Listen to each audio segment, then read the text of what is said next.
अजित पवारांचे सुपुत्र जय पवार आज रोहित पवारांचा मतदारसंघ असलेल्या कर्जत दौऱ्यावरती आहेत।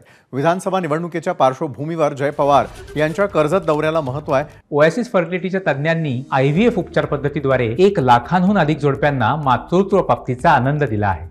मोफत अपॉइंटमेंट बुक करण्यासाठी आजच संपर्क साधा। कर्जतचे ग्रामदैवत गोदड महाराज मंदिरामध्ये जाऊन दर्शन घेतलं आणि यावेळी काही निवडक कार्यकर्ते त्यांच्या सोबत होते।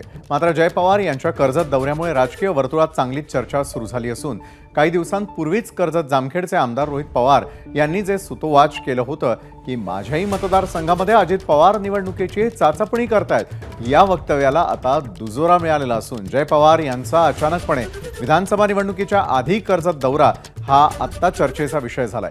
आमदार रोहित पवार यांच्या मतदारसंघामध्ये जय पवार यांचा अचानक दौऱ्यानं राजकीय चर्चांना उधाण आलेलं आहे, तर जय पवारांच्या दौऱ्यावरून रोहित पवारांनी जोरदार पलटवार केलाय। सगळ्याच मित्र पक्षांचे पदाधिकारी सहकारी येत आहेत आणि मी आज सहज भेट द्यायला आलो, सगळ्यांना भेटायला आलो आणि दर्शन घ्यायला आलो।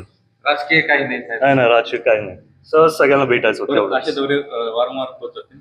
मी आता जर लोकांनी बोलवलं तर येऊन त्यांना नक्कीच भेटेल। नितेश राणे या कर्जत शहरामध्ये येत असेल आणि त्यावेळेसच जय पवार जर येत असतील तर मग असं म्हणावं लागेल की बीजेपी आणि अजितदादा गट या दोघांनी आता निर्णय घेतलेला दिसतोय की रोहित पवार हे बाहेर गेलेच नाही पाहिजे आणि मतदारसंघामध्येच अडकून पडले पाहिजे। जय पवार हे बारामतीमध्ये फिरण्याऐवजी आता कर्जत जामखेडमध्ये फिरायला लागले।